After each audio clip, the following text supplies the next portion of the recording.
आज या निमित्ताने या सभागृहाला आश्वस्त करू इच्छितो, कोणतीही शंका मनात ठेवू नका. जी जी आश्वासनं आम्ही दिलेली आहेत, ज्या ज्या योजना आम्ही सुरू केलेल्या आहेत, एकही योजना आम्ही बंद होऊ देणार नाही. ज्या लाडक्या बहिणींनी महायुतीवर प्रेम दाखवलं, हे अधिवेशन संपल्याबरोबर डिसेंबर महिन्याचा हप्ता त्यांच्या खात्यामध्ये आम्ही टाकतो आणि काहीच बदल नाहीये. नाना, मी या ठिकाणी स्पष्ट करू इच्छितो, कुठलेही नवीन निकष नाहीत. आता तर सगळ्यांनाच टाकतो, पण ऍपरंटली असं लक्षात येत आहे की काहींनी 4-4 खाती उघडलेली आहेत. तर जसं समाजामध्ये चांगल्या प्रवृत्ती असतात, त्याच्या काही वाईट प्रवृत्ती असतात.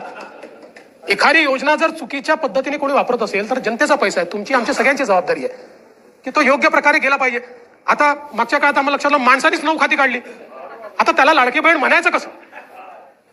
पण लाडका भाऊ म्हणू शकत नाही, कारण बहिणींच्या पैशावर डल्ला मारतो तो लाडका भाऊ कसा? त्यामुळे असे जे आहेत,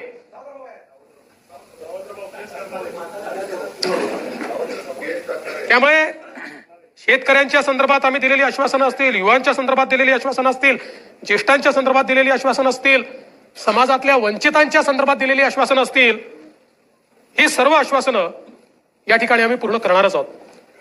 आमचे मित्र भास्करराव या ठिकाणी नाही, पण माझे सरकार याच्यावरच त्यांना परवा आक्षेप होता.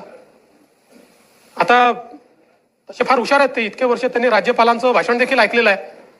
कदाचित शाळेत असताना नागरिक शास्त्राला दांडी मारत असतील ते, पण शासन जे चालतं हे मुख्यमंत्र्याच्या नावाने चालत नाही, शासन राज्यपालाच्या नावाने चालतं आणि म्हणून ते माझं सरकार असतं. म्हणून राज्यपालांनी माझं सरकार म्हटलेलं आहे.